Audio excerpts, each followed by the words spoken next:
Ska vi se inne i tält också då. Hur det ser ut.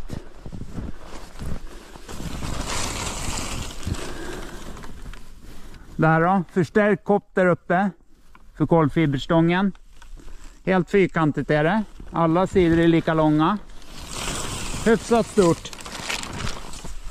Om vi då går runt och kikar då.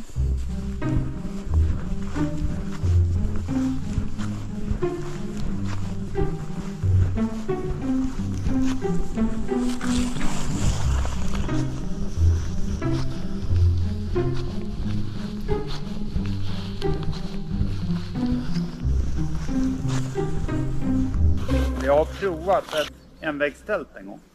Litet kupoltält då. På mina längre vinterturer och det slutade med att det bara drev in en massvis med snö. Så jag tyckte absolut inte om det då. Men man vill ju alltid prova något nytt. Man nöjer sig aldrig riktigt. Nej, men det är skoj att göra någon förändring varje tur. Och sen dess har jag alltid haft tunneltält. Det är ju det mesta jag har haft då. Hellsports, Extreme, Trekant, rent vintertält då, tunneltält. Från Hellsport som jag har varit riktigt nöjd med. Så jag har ju provat Namatain, eller vad det heter, Hillebergtält, tunneltält. Helt suveränt. Supernöjd med det också då. Men tanken med den här turen som jag ska göra i år då, februari, är att komma ner i vikt då.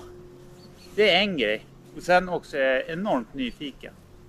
För jag ska köra tältet DCF då. Som är det starkaste tältduksmaterialet på marknaden idag. Det slår ju sill nylon då. Det består då av ett yttertält. Ett innertält. Och så är det en tältstång då. Markpinnar då förstås. Men att det är en tältstång då är ju annorlunda då. Det är ju ett sånt här tält då. Ett tipitält, pyramidtält. Jag vet inte vad det kallas riktigt då. En tältstång i mitten.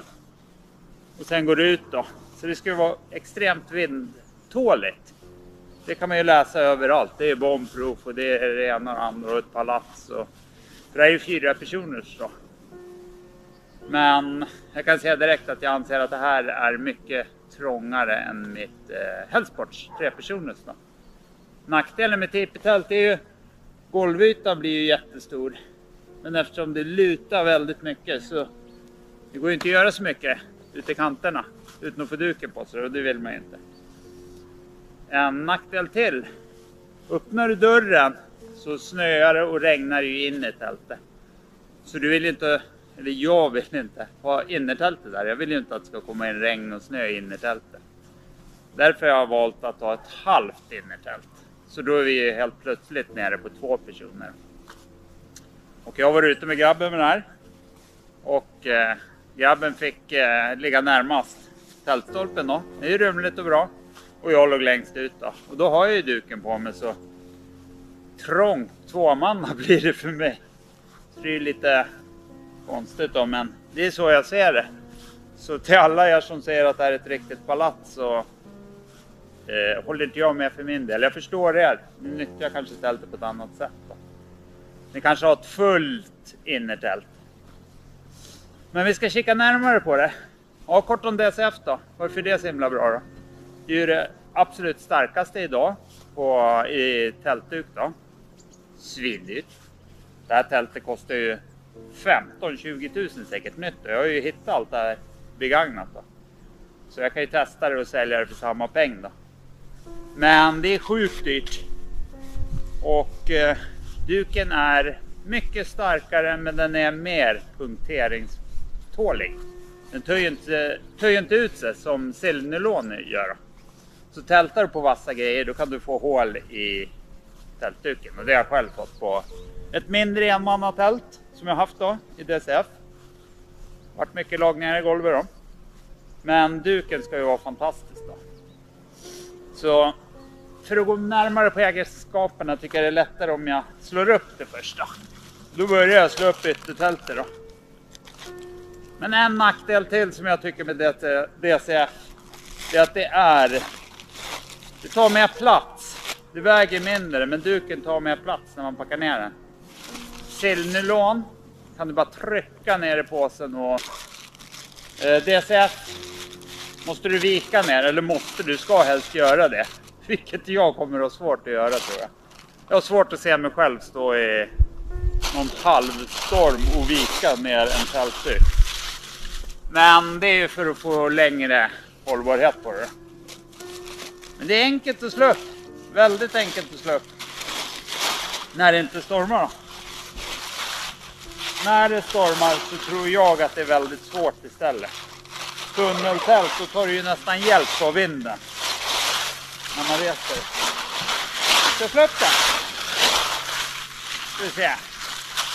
Som sagt, väldigt lätt att resa. När det är vindstilla.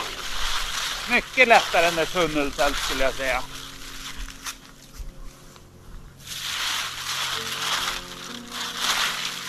Det här är ju i 4 sidor.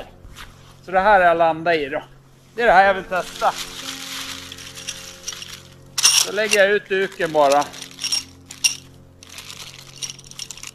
Nu kör jag med sommarpinnar då. Jag kommer ju köra med rejäla snöpinnar sen. När jag slår upp det här på fjället. Men då har vi ju 4 hörnor här.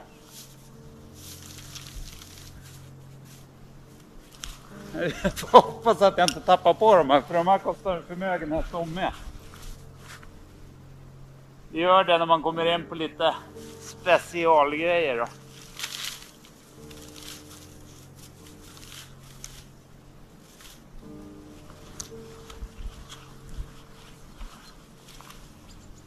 I så fall hittar jag väl på dem i sommar kanske.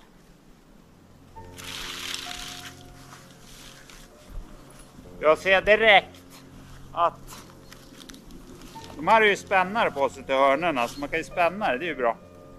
Men jag ser att samtliga linor här har slitit sig lite då. Så de här ska bytas till Hilleberg sen. Så. Där, nu har vi en fyrkant här. Det här är ju jättelätt att göra när det stormar. Det är ju bara att fästa de 2 främre här.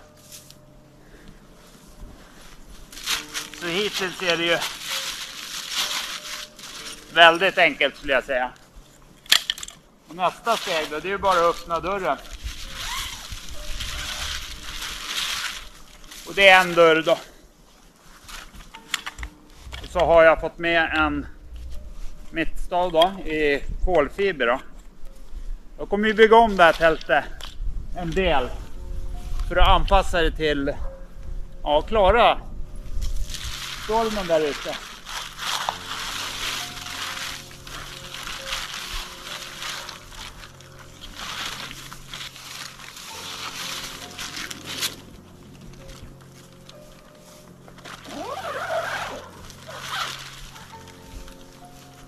Nu släppte det här direkt. Det här kommer bli de kritiska punkterna.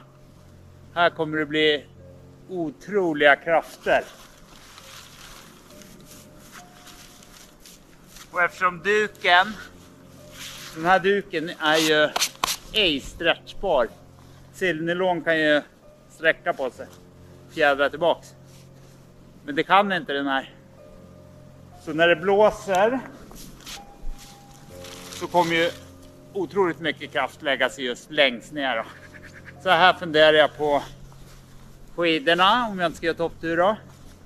Annars har jag ju 50 cm tältpinnar och funderar på en och sen en till då. Så det blir dubbla bredvid varandra efter då. Dubbla som håller emot.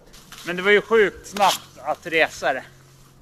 Jag tror att det svåraste att resa det i storm, det är just när man går in och reser stången då. Jag tror att det blir svårt, alltså du får ju allt vindfång. Det blir lite som att resa ett segel i storm, kommer det nog kännas så. Min plan med det här då, det är att byta, det jag tänker göra om på det här, för att anpassa det då, det är att byta de här stormlinorna. Då ska jag ha 3 mm Hillebergs vinterlinor. Inte främst för att de är starkare, utan det är för att de trasslar så mycket. Ni såg ju att jag trasslade upp linor här. De här, om de här nu är i Dunema då, så kan de här vara långt mycket starkare än Hillebergslinorna, men det är ju liksom ingen idé att ha en tältlina som är långt starkare än fästpunkten här. Det gör ju inte att det står starkare. Hillebergs vinterlinor är goda för 80 kilo tror jag. Och det kommer räcka. Men framförallt, de trasslas inte på allt samma sätt. Så Hillebergslinor 3 mm. Och sen när jag slår ihop tältet, driver det, drar upp spännan högst upp så det inte blir så lång lina. Och så packar in det i påsen bara. Eventuellt tänker jag göra något snabbsystem av linorna helt utanpå. Eller ja, det där har jag inte bestämt. Snöpinnar då förstås blir det ju istället för de här då. Och eventuellt fler stormlinor. Det tror jag inte, men kanske då. Jag har 4 stormlinor som jag själv tycker är användbara. De går här då i varje hörn. Längs linjen upp från markpinnen då. Så de här kommer vi fästa mot vinden också. Och sen har jag ju mitt på duken då. Men en nackdel till med DCF är att om jag spänner ut den här mot vinden och vinden ligger på, då kan tältduken bli så här sen då. Den går inte tillbaks utan den kommer formas av det och ja, då är duken förstörd. Så de är mera, alltså visst om jag tältar i skogen och vill bara ha det jätteluftigt och rymligt och inte vänta med någon storm, kan jag få mera space där inne. Och det kan vara skönt. Markpinnar. Också mitt på duken kommer jag absolut använda. 1, 2, 3, 4 plus 4 mitt på duken. 8 markpinnar. Stormlinor 4 som är användbara för just stormen då. En sak till jag ska göra, det är att fästa snökjolar runt om. Man kan ju sänka hela tältet och packa upp snömotor. Men då krymper ju tältet också och blir mindre. Och snökjolarna, de kan ju lägga rätt utåt. Duken går ner till marken, snökjolen ut och så lägga snö på runt om då. Och just det här tältet har ju så mycket av sin ventilation här då. Men jag kan ju inte ha öppet där om det stormar och yr en massa snö. Jag måste kunna stänga in där. Så ventilation kan ju bli ett problem. Jag har ju ventilation här på båda sidor. Och myggnät då. Ja, det kommer säkert hjälpa lite grann då. Så får jag hjälpa till med dörren då. Dörren är ju tvåvägs. Jag kan ju öppna den här uppe. Jag kan öppna den där nere. Justera lite så. Jag behöver inte gräva ner alla snökjolar. De från vinden. Kanske jag väljer upp det lite. Eller på sidan. Beror på lite hur mycket det yr snö och så då. Men så här kommer det se ut. Om vi kikar då inuti då.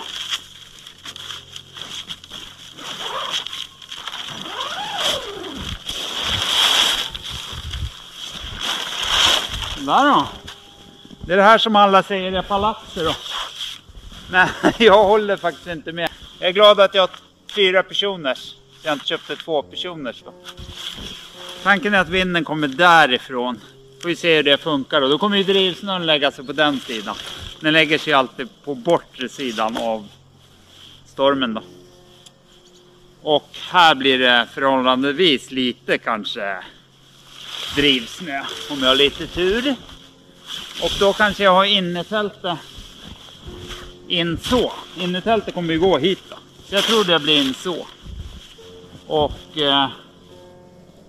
pulka, kök, allting här. Det är en tanke. En annan tanke, det är innetältet fram till tältstången här. Bortre delen av tältet då. Men här kan man ju gräva ur lite grann bara så kan jag ju stå helt plötsligt. För det är ju högt i tak faktiskt. Så det här kommer bli jättespännande. Jag kommer ju ta det här in i Sarek då och kan ju få lite små filmsnuttar här i filmen då. Hur det brukar kunna se ut. Alltså det tar mycket utrymme i tältet det där.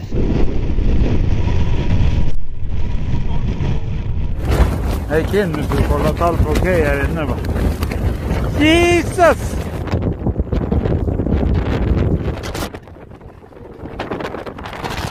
Så det ni såg nu, det är ju vad det här kommer kunna utsättas för då, och ska klara då. Annars blir det väldigt jobbigt. Nej, men jag får ju hoppas det verkligen. Jag har min BV-bag med mig då.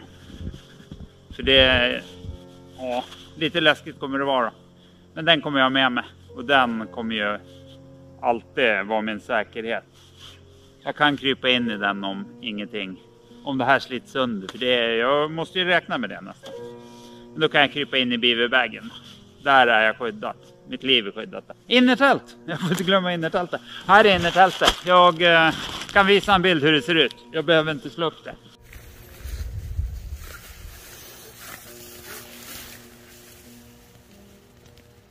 Lätt innertält.